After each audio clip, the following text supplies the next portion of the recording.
Wazazi, ulezi kazi niliwaambia. Na katika mambo ya ulezi kazi, kuna wazazi ambao kwamba nyinyi mnakuwa na tabia mbaya sana. Tabia mbaya yenyewe ni gani?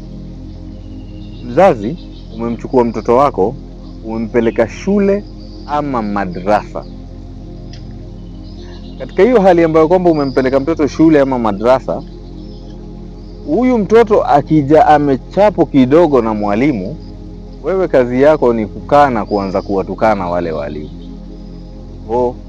Walimu wana tabia mbaya, huyo umbwa hakumsaidia kusukuma. Haya maneno yote unazungumza mbele ya huyu mtoto. Huyu mwalimu ni sheitani, huyu mwalimu umbwa, anajua napata tabu gani ndio wewe uende shule.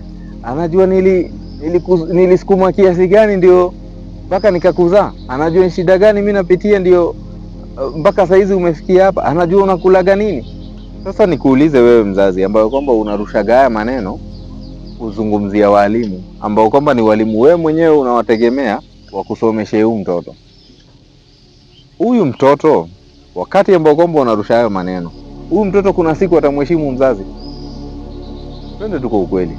Kuna siku hata moja huyu mtoto atamheshimu mzazi? Hakuna siku hata moja mtoto atamheshimu mzazi. Atamheshimu mwalimu. Haitawezekana na haitawaitokea. Kwa hivyo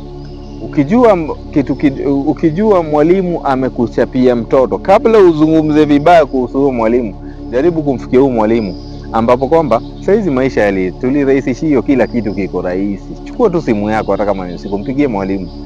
Nasikia ulimpiga mtoto wangu kofi. Ulimpigia nini?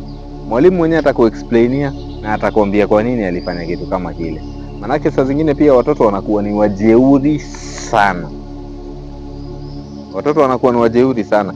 Sasa ni vipi wewe unaweza kaa na mtoto wako kumueleza kuhusu haya maneno ya yeye na mwalimu wake na yeye kuwa nyumbani?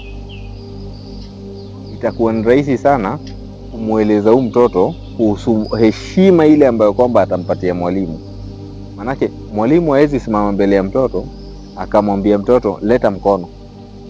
Mtoto amlete ujeuri juu jana yake alisikia mzazi akimuongelea huyu mwalimu vibaya. Mtoto ataleta ujeuri, na akishaleta ujeuri ule mwalimu yafikiria the whole day anashinda na ule mtoto, the whole year anakuwa na ule mtoto masaa mingi kuliko sisi wazazi ambao kwamba tunakaa na wale watoto.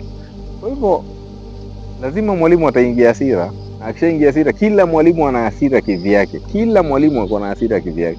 Kuna ule hasira yake ikipanda yeye anasikia ni kofi imetoka, ambayo kwamba ni kitu haifai kabisa. Kwa hivyo wazazi, mimi nawaomba tu tafadhalini, jaribuni kuangalia yale maneno ambayo kwamba mnazungumza wakati ambao kwamba mtoto wako amekuletea complaint kutoka shule.